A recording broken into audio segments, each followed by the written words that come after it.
Yeah.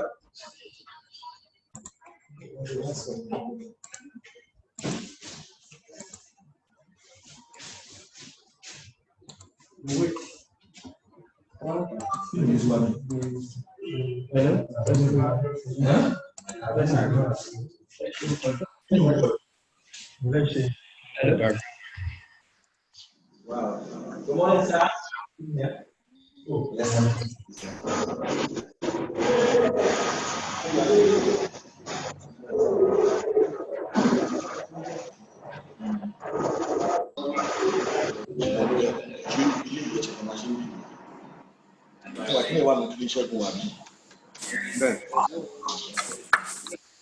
In Uganda, we have offices in Zimbabwe, also in South Africa. Hello? Hello? Hello? Hello?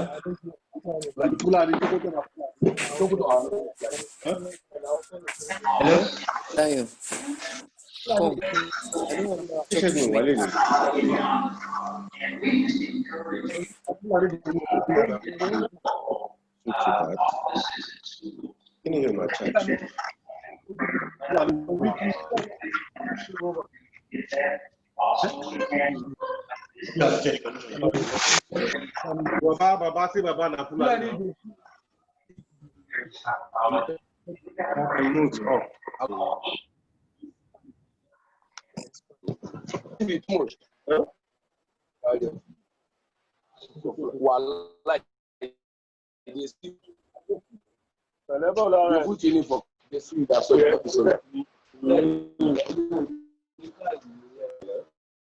Okay, right. Don't do anyone out. Don't you know?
A pleasant Friday morning to all of us, and we thank you very much for joining us at this virtual training session on the Ogun State Procurement Law and increasing SMEs' participation in public contract awards.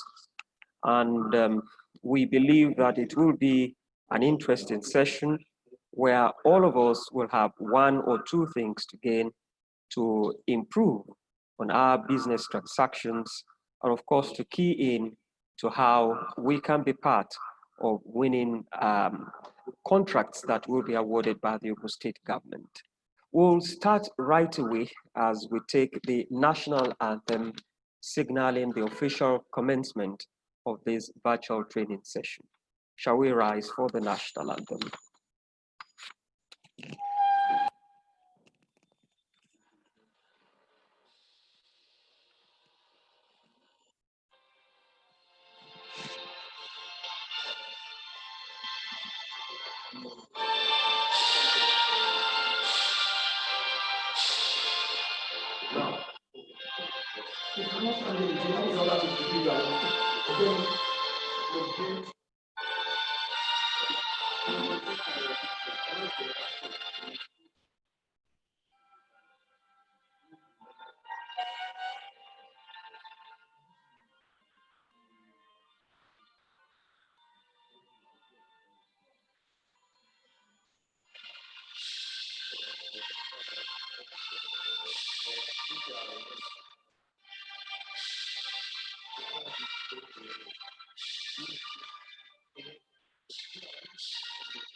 And of course, we'll take the Ogun State anthem, Ishaya, as well.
All right, thank you so much. One more time, I say a good morning to all of us.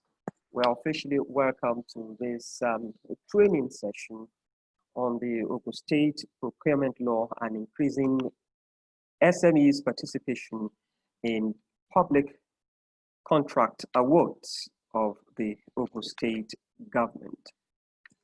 Training is good, retraining is better.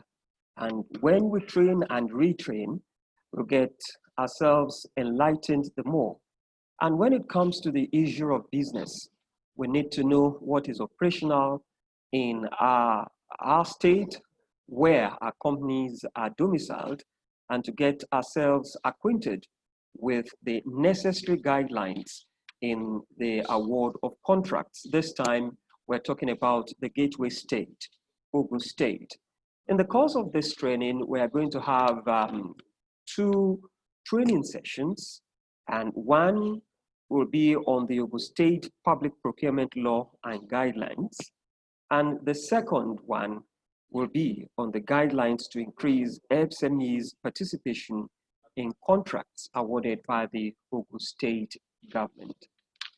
Last week, we had a similar training session of sort, and today we are leveraging on that and taking it further on a higher pedestal, especially for our SMEs to tap into this and to be partners in progress, because we are building the future agenda of the present administration under the leadership of His Excellency Prince Dapo Abiodun, MFR, as the governor of the state. To officially give us the opening remarks before we move to the presentation segment of this virtual training, let me inform you that this virtual training session is the baby of the Ministry of Industry, Trade and Investment in collaboration with the Ministry of Budget and Planning.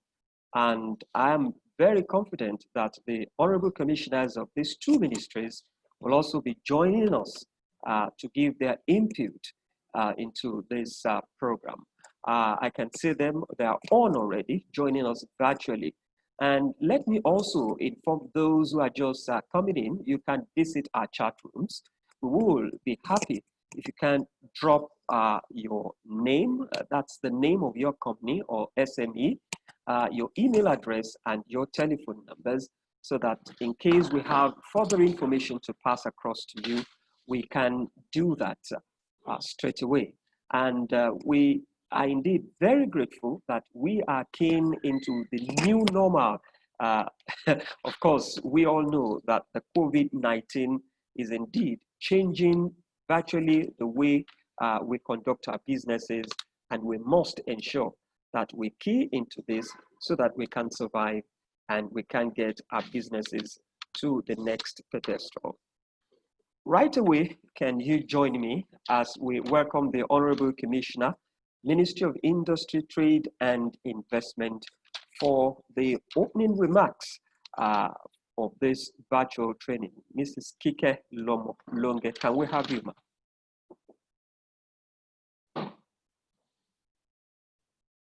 Honorable Commissioner, are you there? Right, while we wait for her, let me quickly acknowledge okay. Honorable Commissioner, can we have your opening remarks straight away so that we can kick off with that? Thank you, ma'am. Okay. My colleague, the Honorable State Commissioner for the Ministry of Budget and Planning, the Permanent Secretary, Ministry of Budget and Planning, Permanent Secretary, Ministry of Industry, Trade and Investment, special advisors to His Excellency the Governor, special assistants, members of the Ogun State team, the press crew, our colleagues and friends from the SME sector in Ogun State. Welcome to today's training session.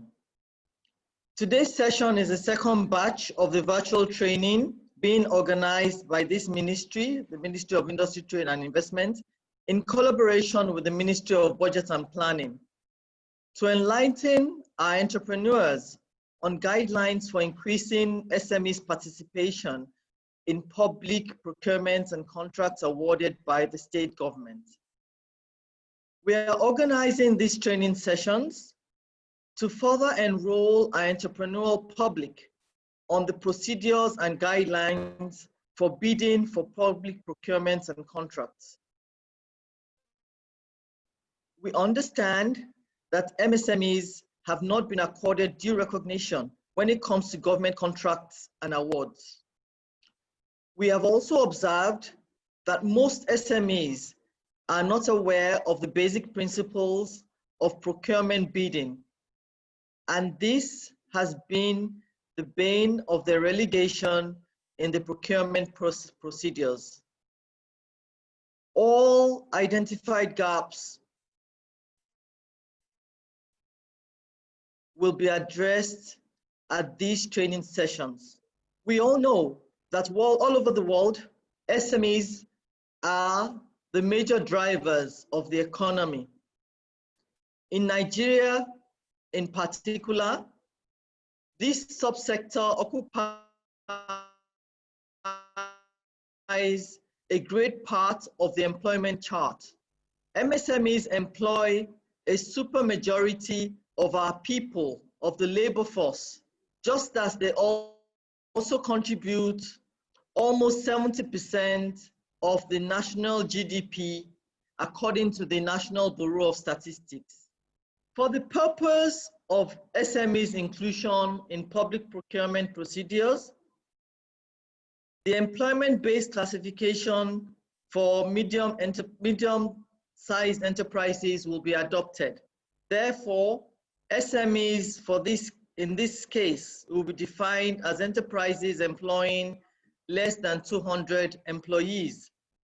The Ogun State government is making efforts to strengthen the subsector by promoting economic inclusiveness, broadening competitiveness, and flexibility of the economy in line with global best practices by encouraging SMEs' participation in government contract awards. Our hope for these virtual training workshops is that potential bidders to bid, and indeed, as I mentioned in my address during the first training workshop we had last week, business membership organizations should endeavor to be helping their members by organizing follow-on training work in Public Procurement Act. Also, we advise all bidding entrepreneurs to acquaint themselves with these guidelines. I enjoy you all to pay attention, ask key questions, and responses will be provided accordingly. Also, entrepreneurs should feel free to visit our ministry, the Ministry of Industry, Trade and Investment, at the Secretariat in Okemoson, Abeokuta, for further inquiries. I wish you all fruitful deliberations, and I thank you for listening. Thank you very I'll much. now hand over to the MC. Yes. Thank you very much, Honorable Commissioner, Industry, Trade and Investment, for that warm welcome. Permit me to also recognize also on joining us, the Permanent Secretary, Ministry of Industry, Trade and Investment, our own Uluola Aikulola, and the counterpart from the Ministry of Budget and Planning, Mrs. Layo Dada. Like I informed us, we will be having two presentations today. I want to say a very big thank you to the associations and that are already on air joining us on this virtual training session. Keep joining and keep registering on our chat room. And in case you have your questions, you can also send them in, because after the presentation session, there will be opportunities for us to ask questions. I say a big thank you to the State Chairperson, Nigeria Association of Small-Scale Industrialists, NASI, National Association of Small and Medium Enterprises, NASME. We also have the representatives of the Association of Small Business Owners of Nigeria, ASBON, as well as the Ogun State Center Manager Technology for the Incubation Center. A big thank you for joining us. I'm not leaving out the State Chairman of the State Chambers of Commerce, Industry, Mines and Agriculture for being part of this virtual meeting training session, as well as the Trade Leaders Council of Nigeria, TRALCON, for being part of this program. Others, as you join us, will have the opportunity to also acknowledge you. And if not, we say thank you very much because of our time. Straight away, we'll be taking our first presentation today, and I'm sure that our facilitator is very, very set to take us through. He's a man that will be delving on a familiar terrain, this time on Ogun State Public Procurement Law and Guidelines. We make welcome Tomi Onofowoko as he takes us through. Tomi will have the next 25 minutes, and after that, we'll have another 10 minutes for our questions and answer session. Tomi, over to you.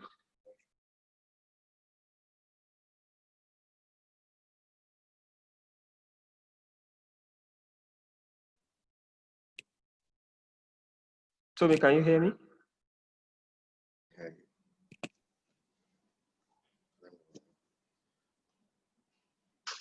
Hello, good morning, everybody. Good morning, everybody. As the moderator has said, I'm Engineer Tomi Onofowoko, and I'm here to speak with you on Ogun State Public Procurement Law and Guidelines. I've been allotted 40 minutes to do that, and I hope within time limit allotted, I'll be able to do justice to the topic.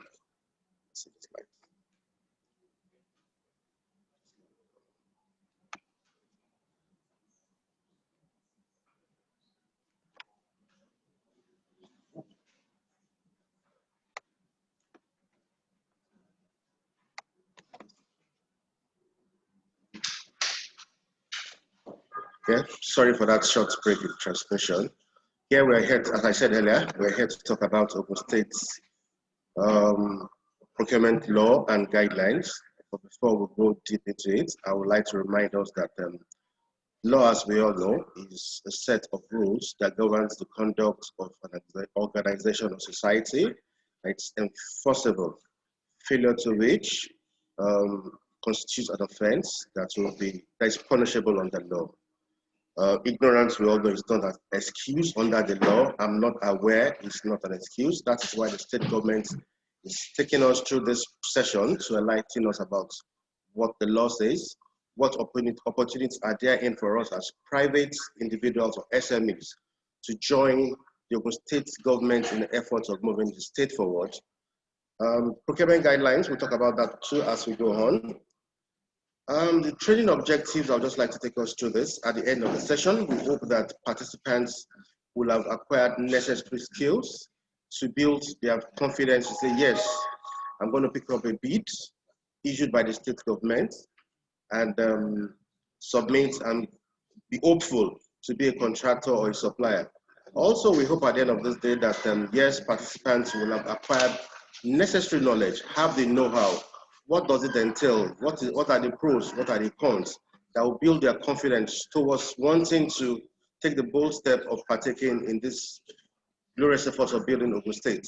Also, we hope that we'll have been able to change perception of some of us, because in the past, some people believe that government business is only for those who are politicians or those who are employees. But we're saying no, it is not. It is going to be an equal opportunity for all who are eligible and who are interested in doing business with the state government. Through this, just take us through, we have two sessions. Part one, where we're going to talk about the state procurement law, what it is all about, where we are here, the procurement law, the Council on Public Procurement, the Bureau of Public Procurement, contracts, complaint procedures, conflict resolution, ethics, offenses and penalties, the hand value management, what do we intend to get out of this, and the procurement guidelines. Part one, Ogun State procurement law. Why are we here? Yes, like I said earlier, it's meant to be a discussion between government and the public to see what opportunities are there in this procurement law, so that we as private individuals can join the government to create a viable development partnership to ensure that limited funds within the government coffers are spent on projects that meet the needs of the people. What do we mean by meet the needs of the people? We're saying that it's an era of us doing projects that will not be useful to the community where it is being cited or will not be protected or owned. We're saying whatever we spend government fund is going to be spent in a transparent manner. And we, the host community or the citizen of the state as recipients, will be proud to own this project and ensure its sustainability in the long run. Why procurement reform? Yes, we are reforming to say that, yes, government has been issuing out contracts. We are not throwing out the baby with the bad water, but we're trying to say that let us look at the old policies. What are the gaps therein that is limiting inclusive participation? We're going to refine the policies to make sure that it creates an equal opportunity for all and sundry to be part of it. We're also saying that era of people not knowing what the state funds has been spent on is gone. It's going to be transparent. All bids will be advertised in newspapers or journals will be made bi-monthly or quarterly for us all to see. And the website of the state government, all activities of the government or intended contract will be published for us to have a full knowledge of it and be well aware to know that, yes, come this date, I can go to a particular agency to pick up a bidding document to partake in government award. And like I said, it's all about creating an enabling environment, equal opportunity for all. Just take us through a short process of how it's going to be. Henceforth, there will be an efficient procurement plan listing what activities we're going to do. That will be on the website, journals, newspapers, TV medias, and news medias. We're also saying that adequate appropriation, the area of us having a project that, yes, midway is stalled, is gone. We have to make sure that, yes, we have funds before we commence a project, advertisement, bid, transparency, contract award, and implementation. The procurement law in Ogun State, yes, just a brief. The law was signed or became effective 2014 and was amended by Prince Dr. Dapo Abiodun 28 July 2020 to look at the gaps in it and say how we can make this law more inclusive and efficient for us to partake in. What is this role really saying? Well, the law has empowered the council, who has an oversight function on the Bureau of Public Procurement, to monitor and do an oversight. What are the government agencies doing? Are they doing it in line with the laid out principles and guidelines? To regulate it, it's not as if when you go to Ministry of Commerce, this is how they do. And when you go to Ministry of Works, that's how they do it. No, we're saying no. It has to go by the standard. The laid down rules has to be followed and strictly monitored. We're also saying that we're going to harmonize existing government policies, make sure that there is synergy in what we're doing. It is not what, also setting standards, building professional capacities. We're saying that under this, because we know that we have to keep retraining and keep updating ourselves with modern best practices in the industry. The council, like I said, is playing an oversight role on the bureau, and it's be headed by the chairman, who also doubles as the commissioner for budget and planning, a special advisor to be appointed by the governor, the director general of the bureau will serve as secretary of the council. Then also on that council will be 5 other members who are stakeholders in the procurement sector to be appointed by His Excellency. Also a representative of the state government, Commissioner for Finance, Attorney General, and the head of service will also be on that council. Function of the council, just in brief, yes, the council is meant to provide oversight on policies and ensure it's in tune with the vision and the mission of the state government to realize the goal.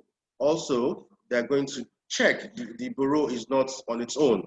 What funds allotted to them, are they spending it? Is it in line with what's been agreed with the government?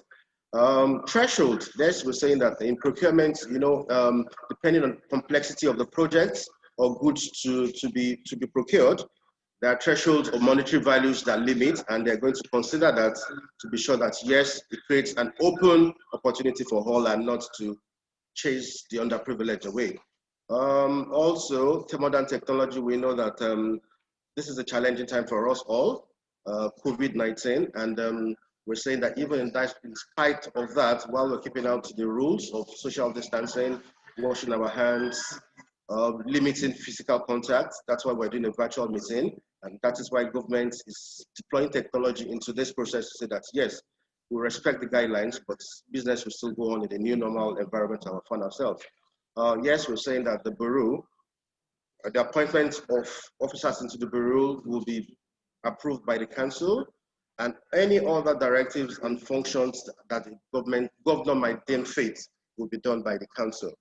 The bureau, like I said, the bureau is the engine room who writes policies, what are the guidelines that needs to be done to do this, who check the MDAs on how they are doing, and reports to the council. It's going to be headed by the Director General, who will also be the Chief Executive and Accounting Officer. The other principal officers will be appointed or will be determined by the council, and we shall brief the public as soon as that is done. Function of the policies, just in brief. Yes, the function of the bureau, just in brief, they are to formulate policies, explain provisions of the law, supervise implementation by MDAs, also monitor the procurement and maintain a good record so that it's not that, yes, it was done in 2020 and we don't have record of it in 2030. We're saying henceforth that era is gone. Whatever the MDAs does, it will be replicated with the bureau to have a second copy. Should there be a miss or a loss in transit, we have a place to fall back into to retrieve our records. Also, they're going to publish record of contracts in the journal, the websites, the newspapers, quarterly or biannually. The public will be informed to keep them updated on the proceedings. Yes, like I said, I keep out system for journals so that, yes, whatever was published some few years back, we can still retrieve it and refer back to it if need be. Like we're doing regular training and development programs for in-house and the private sector too. Maintain a database and classification of categories of contractors. Yes, all contractors are to be registered, and we know that, yes, as defined, this is your capacity, and we will not want to overstretch and be sure that works given out are delivered as specified in terms of quality, are delivered in terms of time or scope, and funds are judiciously spent to show that, yes, we get value for money. yes, undertake procurement research. We're not going to stand alone. Look at what Lagos is doing, what is being done elsewhere in Nigeria to see that, yes, we are not an island. We're in tune with modern trend, and we are getting value for money in all what we're doing. Our procurement methods are efficient. It's not that, yes, I want to build a classroom. I will take a procurement process that will take us a year or two for something that already could have been done for like 6 weeks or 3 months to shorten time. Prepare standard bidding documents. Yes, bidding documents, these are documents that, yes, tells us about what the government intends to do, that will be contractors or suppliers will procure and return back to present their offer in respect of the documents collected. We're saying that there will not be room for sharp practices or unfair practice. It's going to be equal opportunity for all. The era of, yes, I know this, I know that, and it can help me influence to take an undue advantage of competitors on this one. It's going to be a level playing ground for all. Yes, in checking our books, it's not going to be limited to us. We will allow a third eye from the private sector to do external audit of procurement and finances, which will be submitted biannually to the Ogun State House of Assembly for the oversight function. So it is not exclusive right of the executive, but the legislature too will have a say in it. Establish single internet portal in line with the Freedom of Information Act. Yes, we're also going to do that. That's all about the functions of the Bureau. Just to take us through, we all know that, yes, the procurement guidelines or the procurement law is to guide our conduct towards securing a contract between a government MDA and a private sector or SME. And to this end, we would like to tell us that, yes, these contracts will come in form of lump sum, unit rates, cost plus, incentive rates, percentage of construction fee. But the beauty of it is, yes, it should be well stipulated. It's not going to be implied. It's going to be expressed so that when you have a lump sum contract, the document tells you so you can know how to quote your rate and how to bid. If it's unit rate, it will be well expressed and not implied. So to say that, yes, once an agreement is sealed and signed between the government and the private sector, we should all know that it's going to be enforceable and we shall keep within the limit of the law to enforce. Whoever is hurt, there shall be a punishment. Also,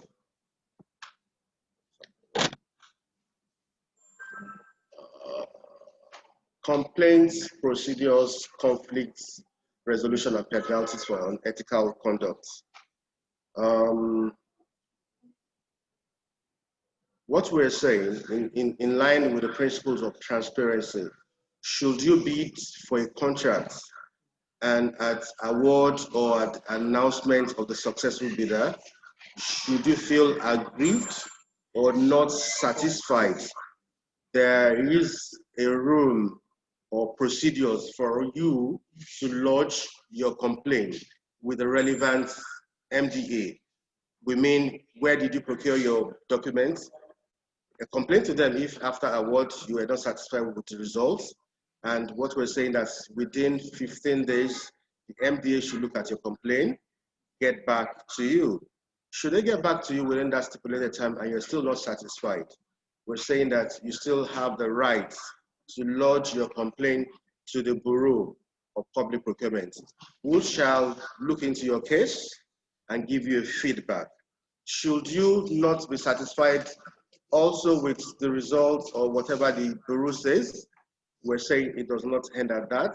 You have a right to lodge a complaint at the Federal High Court, and then the Federal Court will sit on the case within 30 days. And whatever the Federal High Court says is the final and it's binding. We're also saying that, yes, conflict resolution in this case, should there be a conflict resolution? Yes, should there be conflict? We know that conflict is a dispute between two parties. Arbitration is what we are going to engage in. Yes, and in the documents, two will have been appointed prior to you so that you have the full knowledge. It's not that when we get into the murky water, that is when we appoint. No, right from onset, you would know. Ethical conduct. In this, everybody is expected to be guided by principle of honesty, accountability, transparency, fairness, and equity. What you don't want done to you, don't do it to others. We should be fair. Yeah, Tommy, if you can hear me, you have 10 minutes more. 10 more minutes to go. Okay, thank you. Yes, we're saying that, yes, once you contravene any of these provisions of the law, because that means you have committed an offense that's punishable under the law. And we're saying that to us, we're not going to punish hiring private sector alone. Should you be a government official too, probably you had connived or colluded with a bidder to rig a bid to favor him, or to split a contract so that, yes, your brother, your sister can have it because you know his limitations, or any other thing that contravenes the provision of the law that constitutes an offense, and it shall be melted by appropriate punishment as stipulated in the law. What are penalties? We're saying that for penalties, depending on the gravity of the offense committed, it could be barred from partaking in government contract for 5 years, or an equivalent fine as deemed appropriate under the law. And also we're saying that, yes, should a company, because we know that under law, a company is seen as the legal entity, so also are the directors of the company seen as a legal entity, so that, should I say, they are not same. So you can't say that if your company has heard, you as directors too, you could be liable if found guilty that, yes, it was done in a deliberate effort to suppress the law or to influence the outcome of the bidding procedures to favor you.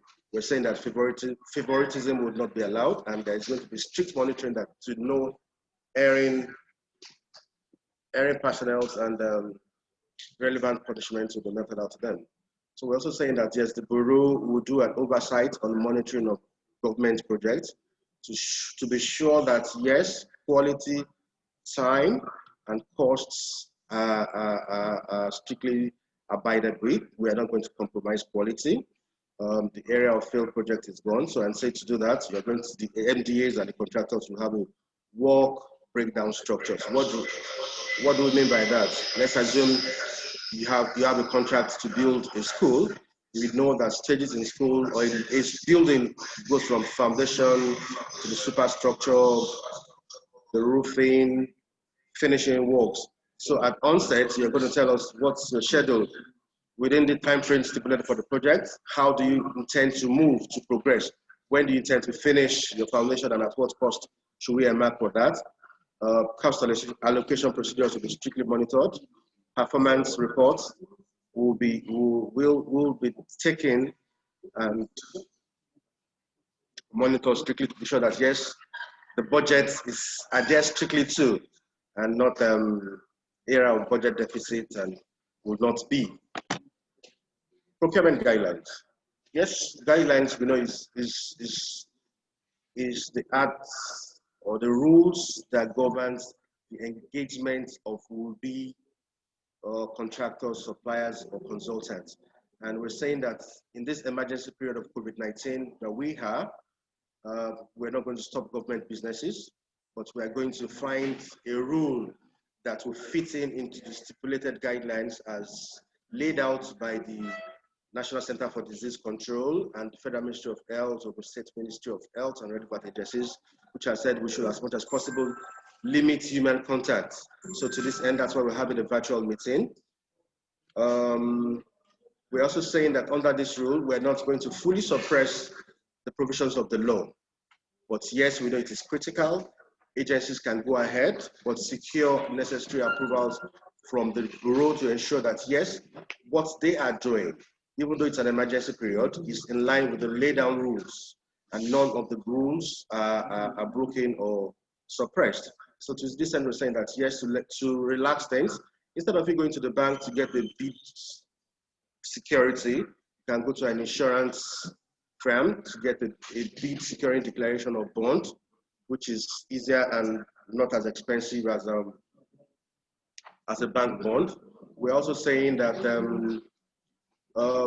Yes, should the contract stipulate that you get a performance guarantee from the bank under this period, we are allowed to get a performance bond from an insurance company.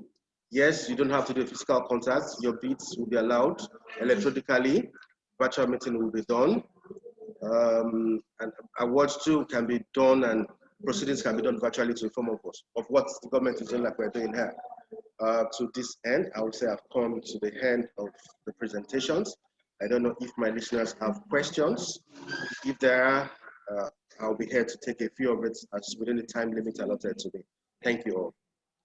Thank you very much, Tony, for that wonderful presentation. Permit me to quickly acknowledge joining us also a former president and, of course, the very first female president, Nasima, in Nigeria, our own Yalude Alabalos. Thank you very much for being part of this virtual training session. Yes, you can visit our chat rooms, drop your questions, and we'll ask Tommy straight away. And in case you want to ask yourself, just raise your hands and we will admit you. Razak, Aderi Bigbe, can we have a soft copy? Yes, like we promised the last time, once you drop us your email address, definitely it will be forwarded to you via email. And in case you want to have the copy virtually yourself, you can just walk into the Ministry of Industry, Trade and Investment, and you will be attended to. Thank you very much. Yes, this is the opportunity for us to ask our questions. And if you're there, once you raise your hand, we can admit you and you will ask your questions right away. Let me state here that we have well over 400 participants who registered for this virtual training session. And perhaps because of the normal, usual technology gaps and challenges like that, some are still finding it difficult to be admitted in. You know that is normal in the developing world like ours. And when it comes to the issue of technology, you definitely cannot have control over it. So the challenges we're having in admitting some people is due to the network freezing here and there, but you can still continue to try. Once we admit you into a waiting room, definitely you will be allowed to join this virtual meeting. But you can visit our chat rooms if you want to drop your questions. And if you prefer to ask personally, you can signify by raise of your hands, and then we can admit you. Thank you very much. Well, the reason for this is just to ensure that we grow our SMEs, and we also give them that opportunity to be part of keying in and being admitted or winning contracts to be awarded by the Ogun State government. Once you fulfill all the necessary guidelines and the requirements, and you meet them as well, rest assured that you will be part of those that will be considered. And that's why we are turning it out to everyone. Sorry, MC. Yes, sir.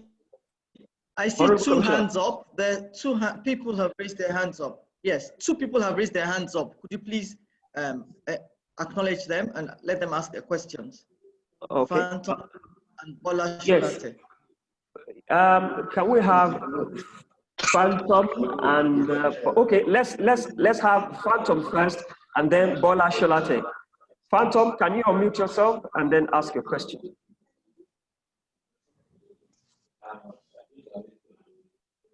Phantom, can you hear me? You may need to, the host may need to unmute Phantom 6. Phantom 6.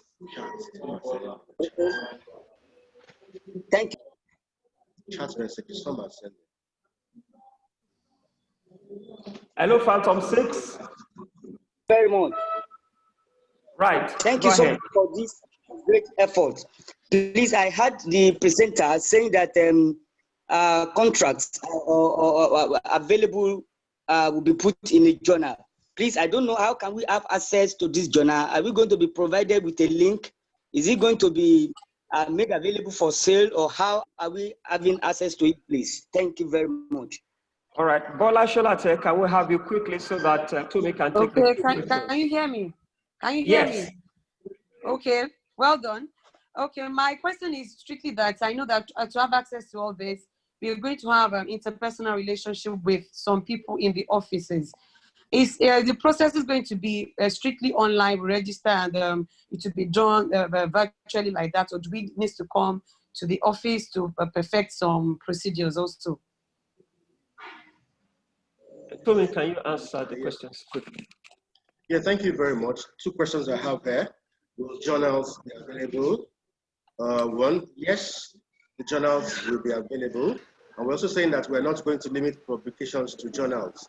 We're saying that the print media, the news media, the website of the state government, and also the website of the bureau, these are places where you can get information ahead of time to say that come this is so time, you can go to a particular agency or the bureau to pick up a bidding document in respect of a project that the government intends to do. And the second question is, are we going to limit it to virtual? No.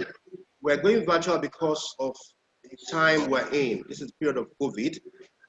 It's not limited to virtual.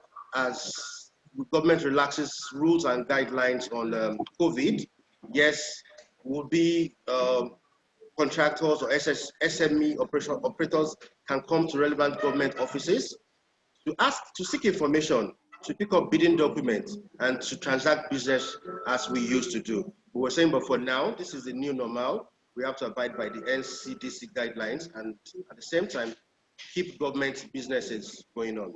Thank you. MC? Yes, can we have the Honorable Commissioner for Budget and Planning also? Yeah, so if I can add to what Engineer Onoforokun has said, all protocols observed. For now, we are going to have both physical and virtual, for as much as possible for everything that we are doing. These are abnormal times, you will all agree. Before now, we would have had this meeting in a hall, but because of the situation, we are now going, virtual for many of the things we are doing. But if somebody still wants to come, of course, the person can come. But what I want to add is that eventually, we are even going to go full scale on what we call e-procurement. So by next year, we're going to cut over to e-procurement, and it will be possible to do everything online.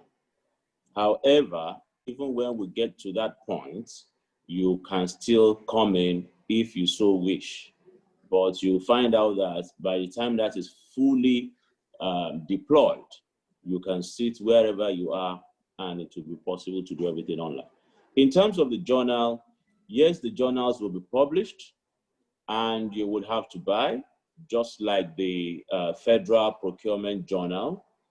However, the same information will be available on the website, like Engineer Onoforokun has said. So really, you don't have to buy if you don't want to. Thank you. Thank you very much, Honorable Commissioner for Budget and Planning, for that input. And right away, we will be taking our second session. But before then, I want to appreciate Engineer Tomi Onoforokun for a job well done. Thank you very much, Tomi, for that beautiful presentation. Okay, we are moving ahead, and this time we are moving to the next session, the final presentation for the day. And this will be on guidelines to increase SMEs' participation in contracts awarded by Ogun State government. And to take us through, let me welcome Kehinde Akintomide. Kehinde, you're on.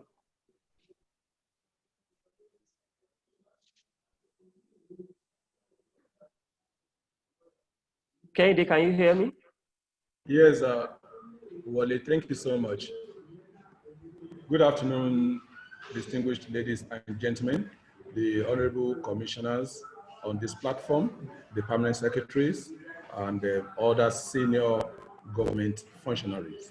Let me seize this opportunity to appreciate every one of us for coming online at this point in time. Thank you so much for coming.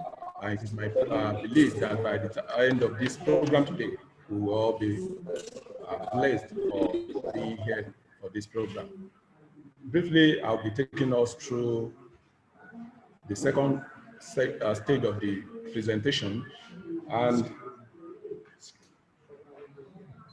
I'll be speaking on means of enhancing SMEs participation in contract awarded by the state government. Without wasting further time, let us proceed at once.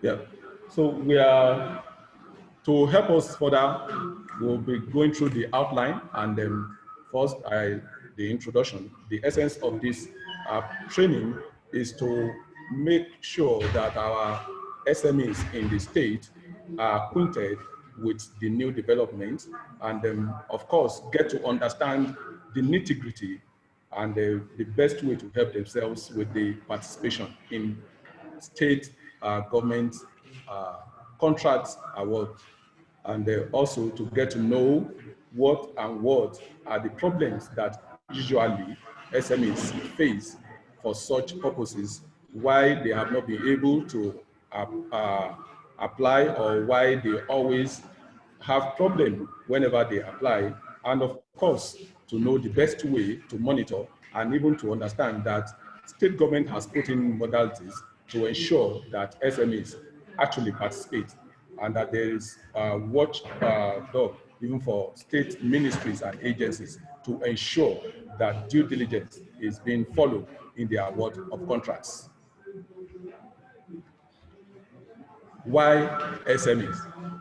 We have come to a crucial point in time whereby the state government deemed it fit that because of the advent of the COVID-19 pandemic and other occurrences that has affected normal way of living, and of course, which has resulted into most of the SMEs fading out of operation or inability to pay up for their employees. Some have laid off many, and some even had a cut in their salaries. So to this effect, the best thing to do is for the state government to look at the best way to help them. And now, for the purpose of this training, we can categorize or classify any establishment or enterprise with less than 200 people on its payroll as SMEs. The objective is basically to ensure the implementation of the economic inclusiveness policy of the state government in public procurement, to broaden the scope of SME subsector in the state, and also promote competitiveness and flexibility in line with global best practices. Now we have identified some barriers that is peculiar to SMEs participation in public contracts, and we are trying to look at all these barriers one by one and look at the approach of government to it. The very first identified one is poor or lack of knowledge of bidding opportunities in the MBAs. We have realized that oftentimes, because most SMEs are not abreast of information and happenings around them, they lack the knowledge of all these opportunities, and as a result, miss out on them. So to contact this one, what the state government is doing is to ensure wide and adequate publicity on major media platforms and their relevant business membership organizations, which means that forthwith all the demos will be notified of opportunities available for such, for them to engage their members and make sure that they are informed accordingly. Again, is the poor understanding of the state public procurement law and bidding procedures. And knowledge is vital. Whatever you don't know is beyond you. So it is one thing to have something around you, is another thing to have understanding of its workability. So for these training sessions like we are having now is being organized, and it's going to be on regular basis to make sure that SMEs come to page and have full understanding of what the public procurement law is all about. The next one is the identification of the fact that the value of contracts are often too high for SMEs to approach. For this sake, what the state government is trying to do is to break down subcontracts into lots so that many can participate. And again, the government will be relaxing some of the conditions to make sure that they come to the level of SMEs so that they can be encouraged to participate in all these procedures. Again, is to enjoy, again, is to ensure joint participation of SMEs, which means that they can come together or subcontract for such projects. Inadequate information about the components of contracts. Here, we are talking about the contract details, maybe specifications or other nitty-gritty about the contract. Oftentimes, SMEs don't have all this understanding, and as such, even when they bid, they miss out on the contracts. Again, the tight deadline. Okay, oftentimes because SMEs believe that, okay, they cannot be able to meet up with all these things. And if they have been fully prepared as we are taking this training now, they get to know everything that is required to bid for any contract. It will make it easy for them because they will have everything handy. They will have all the required documents, the documentations, the procedure, they will have everything handy. So they can always apply at the shortest possible time and then meet up with the requirements. Then again is the high cost of executing projects or contracts. To address this, the government is scaling up the initial released amount for such projects. In same vein, the high cost of procuring bid documents is usually of concern to SMEs. And for this purpose, what the state government is doing is to allow free download of bidding documents. These bidding document templates will be made available online, so SMEs can easily approach and then get this thing downloaded, printed, and of course, go ahead to apply. Again, for those that wants to come over to the MDAs to procure the document, it's either a complete waiver. That means that you can get your bidding document free of charge or at a very, very reduced cost. Then, of course, government forthwith is going to accept electronic submission of password-protected read-only bid quotations. The high cost of and difficulties in obtaining financial instruments. To address these, SMEs can download the templates, go before notaries, fill, and of course, get the such documents notarized, which makes it an official document that can be acceptable by the government for such bids. And of course, it is being proposed that document for bids or contracts of value less than 1 million, the financial documents or instruments can be waived to make it easy for SMEs to participate. All other bid securing declaration forms can equally be signed, executed in the presence of a notary, and of course, notarized. Who is a notary? A notary is a classified class of legal or lawyers or legal entities that has the right to assign or confirm the affidavit of a document, and they are usually with the instrument, they are sealed. Once this seal is appended or is placed on any document, it makes it an official document, acceptable everywhere in the world. Insufficient fund to implement contract awarded has been addressed previously. Another error is now the next thing is to address the errors by MSMEs themselves in procuring public procurement and contract procedures. Number one thing is the failure to follow up on notices of bidding opportunities. So SMEs are encouraged to make sure that they regularly go to the website of the Public Procurement Agency and of course, go on the dailies. MDAs are being mandated now to ensure that they advertise on regular basis on the popular medias so that the SMEs will have full understanding of opportunities that is available to them.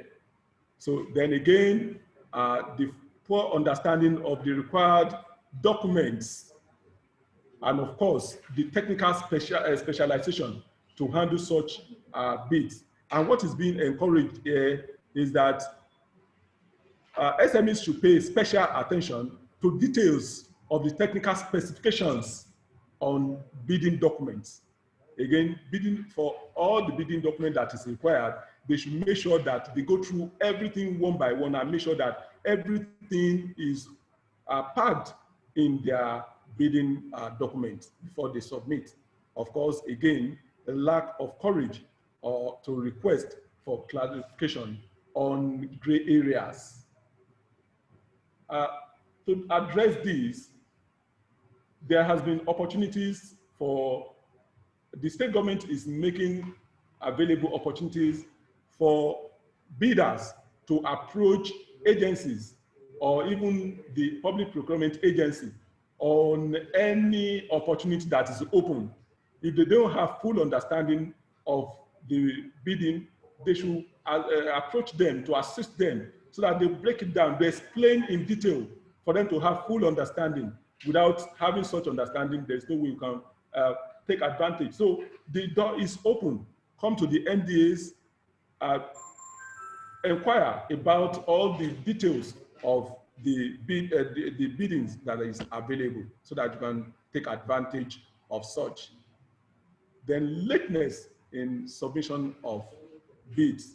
SMEs should make sure that they always work to time. Get everything ready, handy, submit as at when due. And of course, for all the required documents or support documents, make sure you go through everything.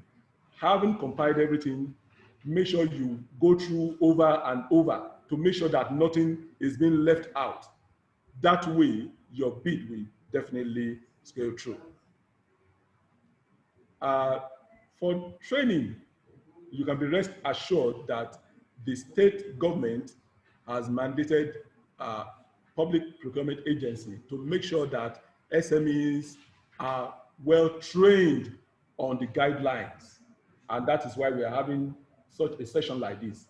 And it's going to be a continuous activity.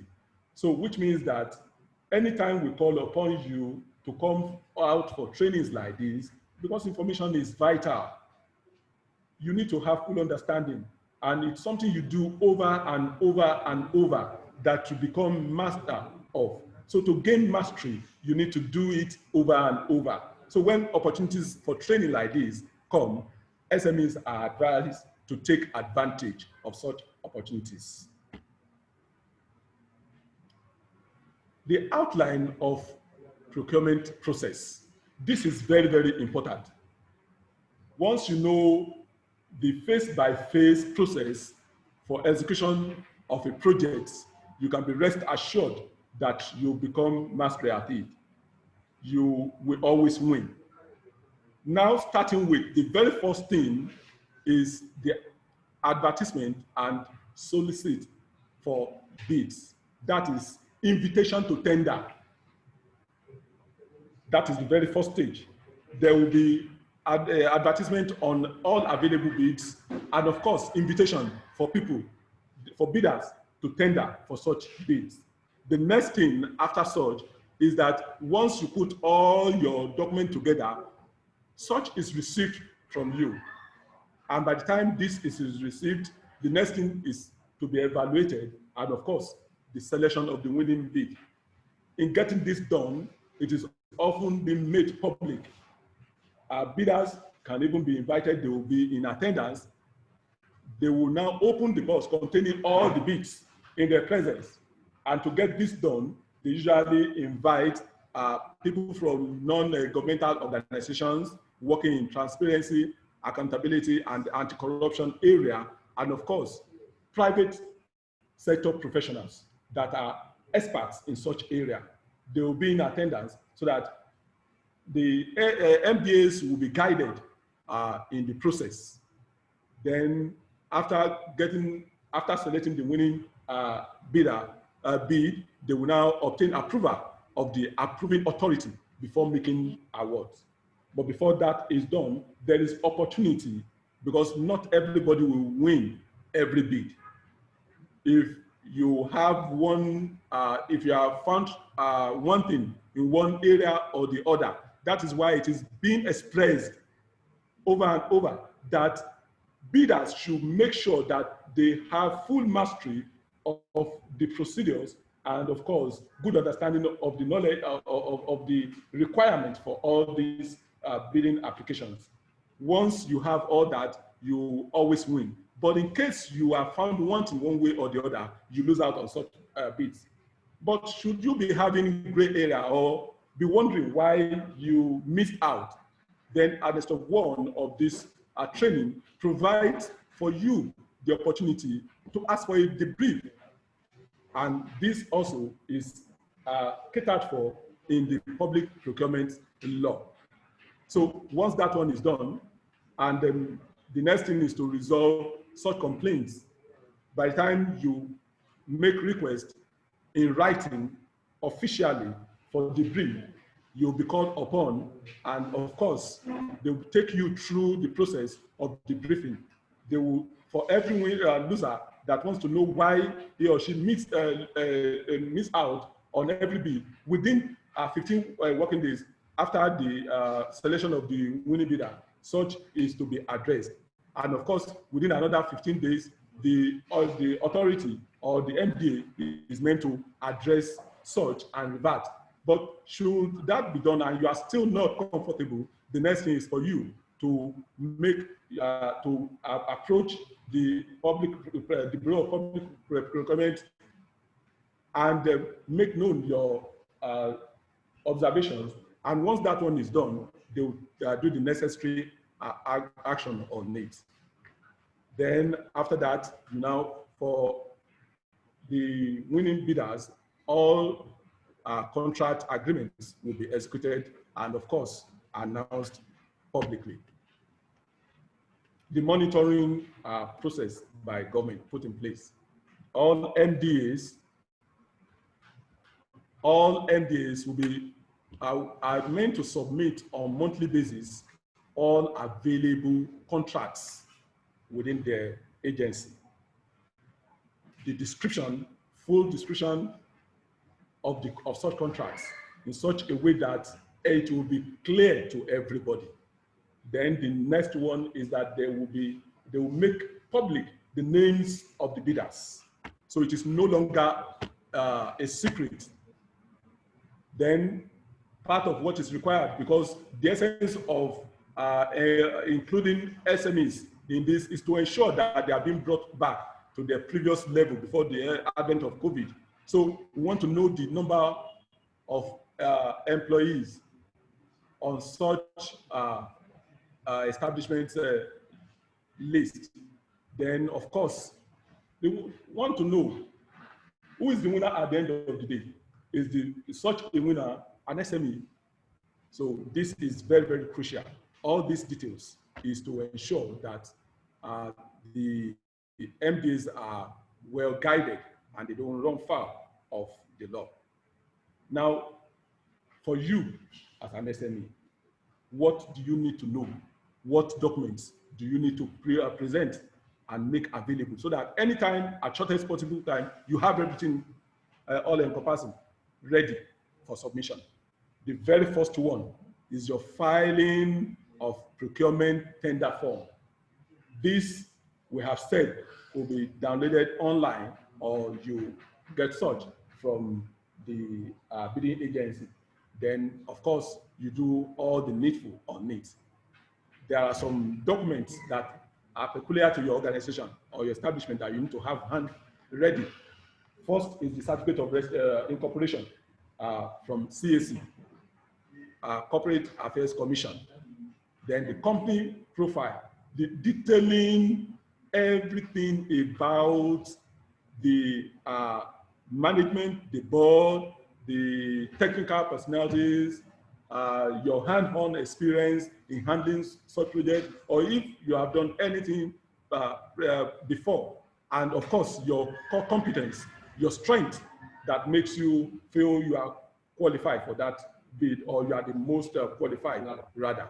Then again, what is important is the memorandum of article and memorandum and article of the association, because this is what states that is the instrument with which you are meant to execute projects, because it states your core area of specialization. You cannot have agri-related ventures written or stated in your memorandum and article of association, and then you now be competing for construction. So that one will guide the bidding agency to know that, okay, this person is actually an expert in this area. Contractor's registration certificate. For these, for any project, you need to register with such MDA and of course obtain certificate of registration. So it means that for you to be able to bid or compete for any contract in any MDA, you must have a full register and of course certified to get contracts from such an MDA. Or then again is the performance bond declaration form. These are track records of your previous projects. And of course, if you don't have, you can always get the template downloaded, printed, and then notarized. Advanced payment declaration form. We have said that for the advanced payment declaration and of course, the securing declaration form, you can always get those ones notarized. And again, very important is the sworn affidavit of ownership of the company that is being used, because we want to be sure that it is the real owner of that organization that is applying, so that one won't run far, so that one won't award contract to a wrong person that will eventually evade with the fund of the government. Then no government will accept anybody that is not part of the government. What confirms you being part of the government is paying your tax regularly. So we need evidence of your tax payment for a minimum of 3 years. And of course, this will also help us to know if you really have the competence to handle such projects. Because if you are submitting tax evidence of a payment of maybe 60,000 naira annually, and you are bidding for project that worth 200 million, that means that you've already shot yourself on the leg. Automatically, you are disqualified. It means you don't have the quality to secure such contract. So we need to be truthful and be honest with ourselves. For tax evaders, you need to work on this. Make sure that you remit your tax and even that of your employees as and when due. Then, of course, any other document that may be required of you. So you can have all this ready to go at once so that you won't miss out on contracts again. Now, for the process of debriefing, Section 22E of Ogun State Public Procurement Law 2014 gives clear opportunity for losers of bids to seek for debrief. And just like I said, for such to happen, the Act provides that within certain specified days, such requests should be made available, should be made official. So you formalize it. You write to the awarding agency that I apply for so-so, but I discovered that this and that. I need clarification on this. I need clarification on that. And of course, the accounting officer of the agency will attend to that immediately. Kindly, if you can hear me, just cruising, you have just 8 minutes more. All right, thank you, Wally. Let me quickly run through. We are gradually getting to the end of the presentation. So having done that one, and if after you are being debriefed, you still have issues, you now write the bureau within 10 working days. Now, the bureau will now look into your complaint and make sure that if truly there is a fault, the first thing they will do is to stop the bidding process. Then they will look into all that has been done. If they need to reverse anything, they will reverse it. If they need to cancel or the way they bid completely, they will do everything as stipulated under the law. And if that one is done, and within 15 days, they now give their verdict, and in doing this, they have the right to invite you and even the representative or the representative of the bidding agency to meet together, and they will look into all these things in your presence. If at the end of the day, you are still not satisfied, the next thing you can do is to approach the court of law. And this is usually within 30 working days, 30 days from the time the bureau takes their decision or makes it official. With this, you can be rest assured that as an SME in Ogun State, you are on for a better time. Thank you so much for listening, and God bless you. Thank you very much, Candy, for that wonderful presentation. It's time for questions. It is time for questions. You can raise your hands and you will be admitted to ask your questions, or you can send them to our chat room as we admit them. Candy, we have a question here, and that is coming for Agbolade Matuluko. Must I be resident in Ogun State before I can apply? And what happens if my payee is not paid to Ogun State? Will it be seen as being part of government? I think you mentioned that in your presentation. You can still raise your hand and we'll admit your question. Gabriel Oduyemi, you are on. Quickly, Gabriel. Okay, thank you very much again. My first question is that by any other document, I don't know what the presenter actually mean by that. Maybe we are expected to, or the bidder is expected to present other registration document. For example, must I be a member of a particular association, like Ogun State Fish Farmers Association, for example. That is number one. Number two is that can Ogun State civil servant, a member of Ogun State civil servant also apply, or are they qualified, so to say? Then if someone is not an indigenous of Ogun State, does that person also qualify to apply? Thank you very much. Thank you, Gabriel. Olubumi, can we quickly have your question? Olubumi Moses. Olubumi Moses. Can you hear me, please? Yes, please, go ahead. Can you hear me? You are on, we can hear you. Okay, well done, sir. What I just want to ask is about, I'm sorry, Olubumi. Looking at the documentation, I think is more of the limited liabilities. But what of? I'm sorry, Olubumi, you are breaking, and we are not able to have your questions. But quickly, can we have Yinka Akintola so that Kendi can respond? Yinka Akintola, please. Yeah, good morning, Wally. Good to see you again. My question is that now that the advance payment has been increased to 40%, which is a good one to help the SMEs, because most of the challenges of the SMEs is mostly about funding.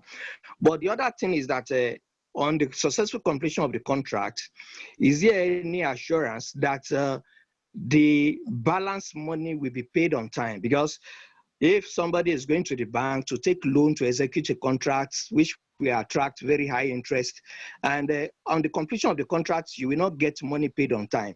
That means before you know it, that person will run into debt. That's number one. Then number two is that from your presentation, I can see that we appreciate if you can do some branding around where you are doing your presentation and to limit the movement of people, because I've observed that it causes distraction for both the presenter and those people listening to the presentation. Those are my observations. Thank you. Thank you, Yinka. Kende, you can answer the ones that you are able to answer.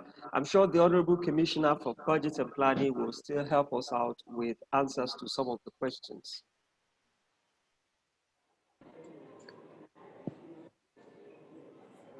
Kende, can you? Yes, thank you, Wally. Let me take the questions one by one. Of course, my superiors are here on this platform to equally add to whatever I'm able to say. They are the ones to make pronouncements beyond my level. Well, the first question from Abolade. Abolade is asking if she must be a resident of Ogun State before she can apply, or she can even be in Abuja and apply for contracts in Ogun State. Well, the truth of it is that we want the very best hand to compete for any bid, but it will do us more favor for you to be in Ogun State. There is a saying in Yoruba, but the truth of it is that we will always seek for the best hand in handling our projects, but we encourage more participation from indigenous or residents of Ogun State to ensure that we increase the job creating opportunities for our teeming youth. Oduyemi, you are asking, number one, if I think I've addressed the last one, issue of being indigenous or not. Again, if a civil servant can apply, may I say that you are already on the government payroll. You should rather allow others that don't have such opportunity to go for such. So as such, I will discourage civil servants from applying for such. They should rather allow the SMEs, the private persons out there to apply for such. Then if it is compulsory that you be member of associations, well, we encourage this for the purpose, for us to be able to trace you so that we know, okay, you belong to so-so association, but if you don't belong to any, you are still free to apply. Again, for civil service participation, I believe that if you are a civil servant, there's something we call PSR, Public Service Rule. It does not permit civil servants to apply for such, so it doesn't give room for it. Then for as regarding other documents is relative. It could be certification documents of your professionals. For instance, if you have engineers on your list, you should have the evidence of their certifications. So that's why I say other documents is relative. Any document at all you think will put you at edge, that is what you should include in your documentation. Then Mr. Kintola, your own is assurance of payment of balance. Ogun State government will not leave you indebted. And I feel I should rather leave that one on my superiors to attend to. But I can assure you that if from my understanding at my level, that Ogun State government will never leave you indebted. They will not leave you burdened of financial commitments.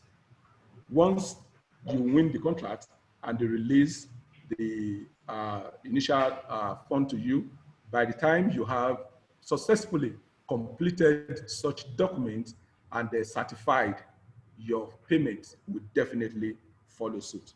Thank you. Thank you very much, Kendi, for that response. I'm sure the Honorable Commissioner for Budget and Planning is still on. Yes, sir. We will want him to give his remarks and also chip in his own response to some of the questions. But quickly, let me add this so that you can put this into your answers and your closing remarks. We have a question here raised by Olubumi. Can we have the convergence of some small bidders to work with bigger bidders to share experience, skills for productivity? And is the BPP functional now? Also, Razak asked a vital question. Considering the fact that this is a laudable initiative, is it meant to encourage more SMEs participation in Ogun State procurement contracts? So. Okay. Do I have the floor, sir? Yes, go ahead, sir. Okay. Good morning, everybody. Good morning, Honorable Commissioner for Industry, Trade and Investment, Permanent Secretary, Ministry of Budget and Planning, Permanent Secretary, Ministry of Industry, Trade and Investment, all the directors here present, captains of industry, heads of the associations. I acknowledge particularly our mother, Iyalode Alaba Lawson. We are grateful that you are here, ma. We know that your presence here will let other people know that this is serious business. God will bless you, ma. Let me start with the questions. The first one I would like to talk about is the issue of whether you have to be a resident. Generally, what we're trying to do here is follow the international best practices. And one of the key tenets of the international best practices when it comes to procurement is what we call open competitive bidding. Now, the implication of that is you can be from Zamfara and you would be allowed to bid. Or you may reside in Abuja and you'll be allowed to bid. The issue at the end of the day is, as we continue to apply the international best practice, whether you will be able to win the bid. Because I want to imagine that your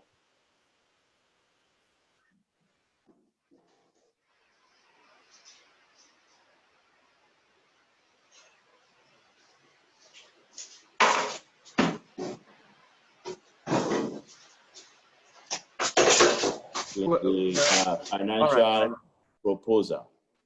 So that's just where the problem will be if we are not doing any bid rigging and we are not doing any corrupt practice. So at the end of the day, I believe it will be skewed towards those who are here. So that's what I think. In terms of an employee being able to bid, already have the answer. Your conditions of service as an employee does not allow you to bid. But beyond that, again, one of the tenets of international best practice is the issue of transparency. How do we prove as a government that we are transparent if our own staff are bidding for that contract? It will also create issues of conflict of interest. And so for all parties concerned, even if the conditions of service or the public service rules allow it, it will not meet minimum standards of international best practice. So we would encourage employees to please leave this, and then so that we don't get into any difficult situations.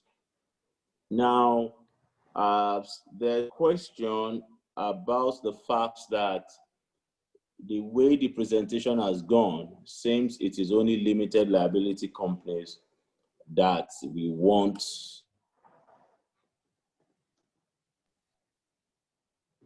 Well, pardon us, we're still having just some slight hitches there with the freezing from the network. We'll be able to resolve that in a matter of minutes. And certificate of registration, you know. Sorry, Eti, can you go back another? Eti, can you go back another 1 minute or so? We lost you for a brief period. Yeah. Oh, okay. So I should talk about the issue of the focus being on limited liability companies. Yes, please. Yes, please. Okay. Yes, because I saw a question on the chat, and it's been alluded to that the way the presentation has gone seems that it's only limited liability companies that we are interested in. And I say that that's a categorical no. We are interested in everybody, and we have particular interest in SMEs. And we have said a micro SME can have less than 5 employees. I'm not sure that many of those will be limited liability companies. So where you see certificate of incorporation, just substitute that for your certificate of registration. The important thing is that the more structured you are as a business, please mute every other person, please, so that we are efficient here. So the important thing here is that the more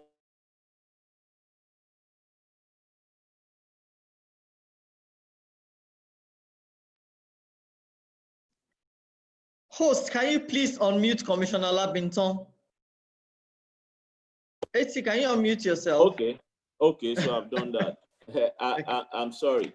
Okay, so what I'm saying is the important thing is that the more structured you are as a business entity, the easier it will be for you to win a contract. And when I say the more structured, you can be a registered business and have only 3 employees, but have your documentation in order.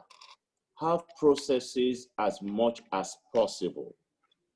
Have your records, in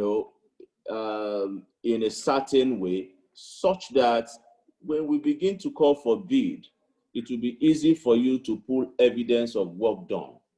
It will be easy for you to pull out your bank statements, say.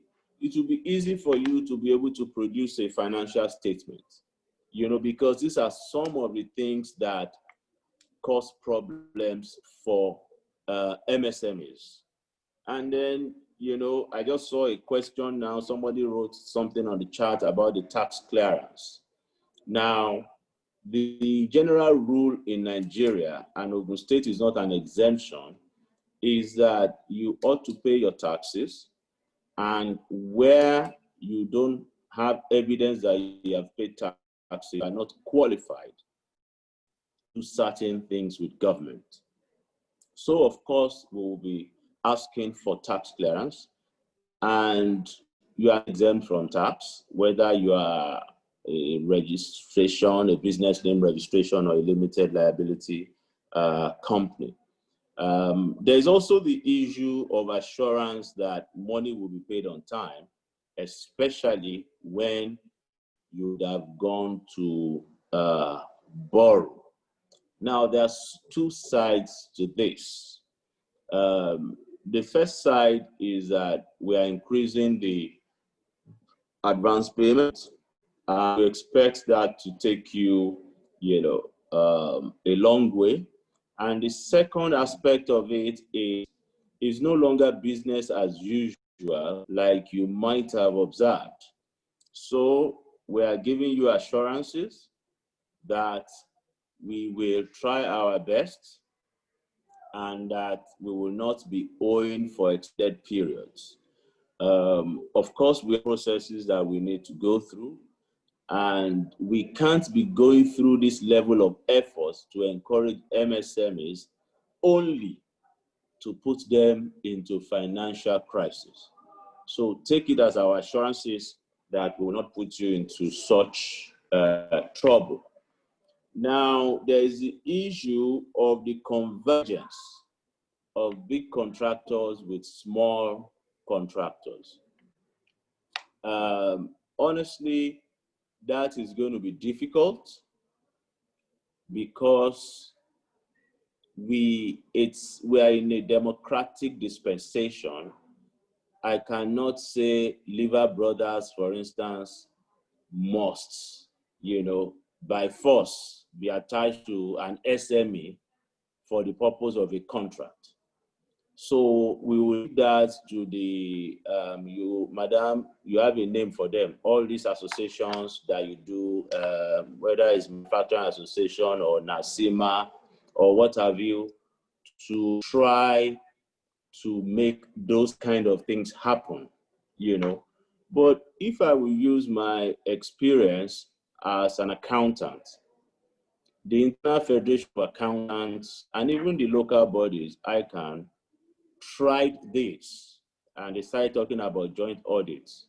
But between you and I, because you can't force it, it didn't work. So we will just leave it and ask the associations to try and work that out.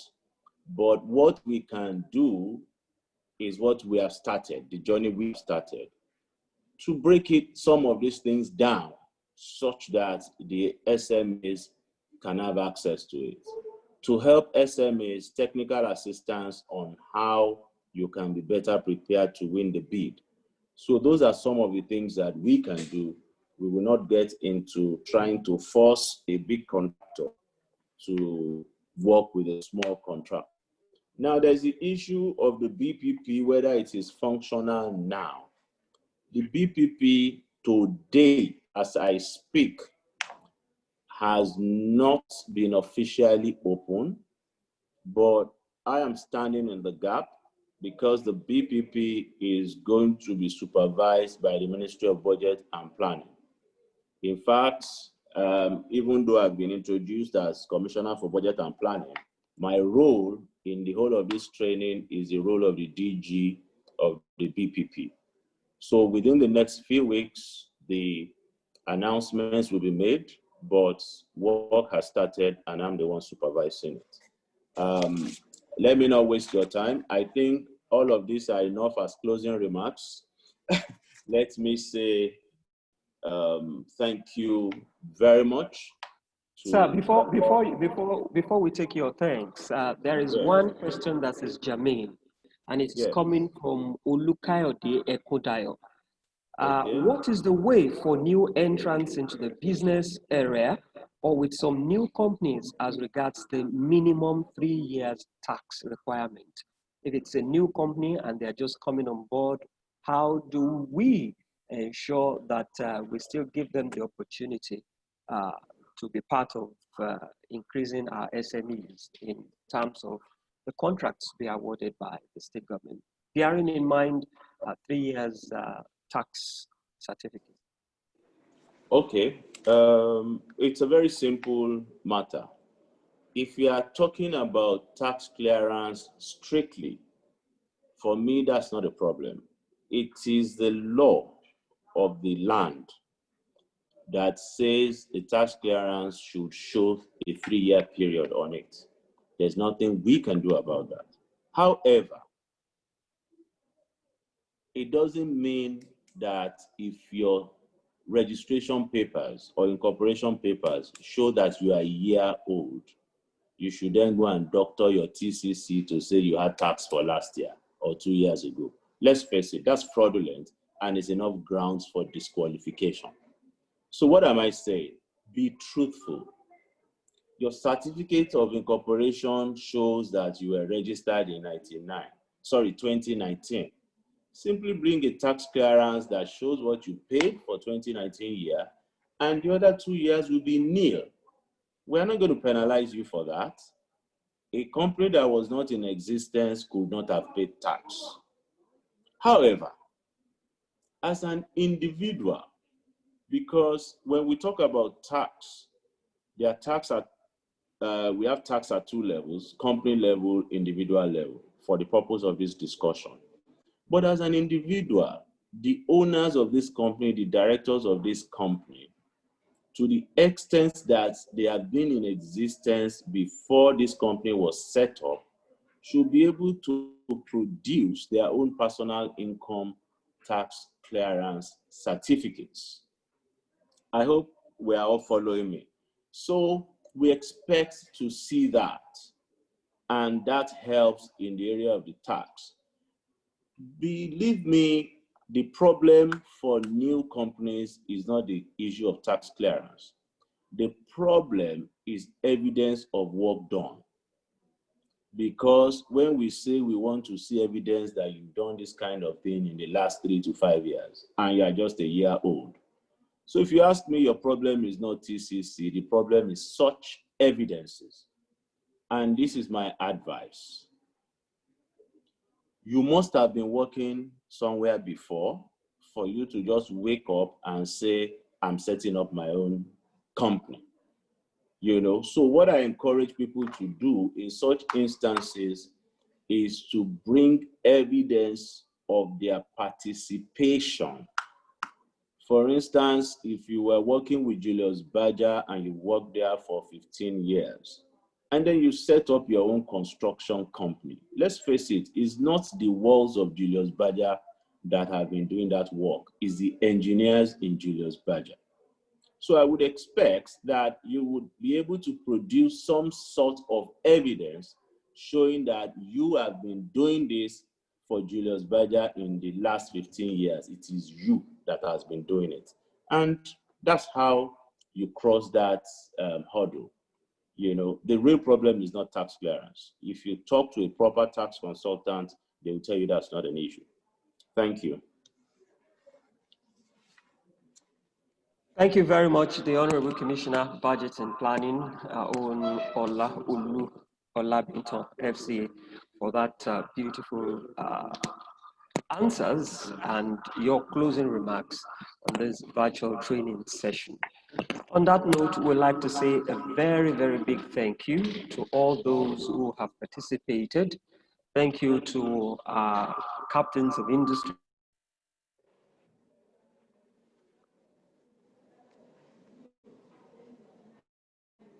able, we do Wale, hope you are that, muted. all right. Wale, you are muted. Yes, thank you very much. We want to say a very big thank you to all our captains of industries and those who have participated, all our entrepreneurs, our SMEs, and I'm sure that you've been able to take one or two things that will help your businesses to grow and for you to be part of the SMEs that will be joining the train of the contracts to be awarded by the Ogun State government, and you have something to bid and to win. You now know what is required from the government for your enterprise to be able to take part in bidding for contracts to be awarded by the Ogun State government. What are the things needed by you and what you are required to do? Let me also say a very big thank you to the Honorable Commissioner, Industry, Trade and Investment, on Kike Lomolonge, for coming up with such a laudable program in ensuring that our SMEs are indeed partners in progress in building our future agenda policy of the present administration under the leadership of His Excellency Prince Dakwabedo. Thank you very much, Madam. I also want to say a big thank you to the Senior Special Assistant and the Ministry. That's Ms. Shola Arubieke, for the wonderful contribution and support you've given so far. Our permanent secretaries in the Ministry of Industry, Trade and Investment, Uluola Aikolola, and the Ministry of Budget and Planning as well, Fumilayo Dada. To our facilitators, thank you for doing a very, very beautiful work on the topic that you've presented today. Keep sending in your questions, and just like we now have your email addresses, if we have further information, we contact you, and we will indeed from time to time be providing information that will be necessary in ensuring that you are part of this growing our SMEs in their award of contracts at the state government. On that note, we say a very big thank you one more time to everybody, and we do hope that when we beckon on you again, you'll be part of this building our future agenda of the present administration in the Gateway State. We conclude as we take the national anthem.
Thank you.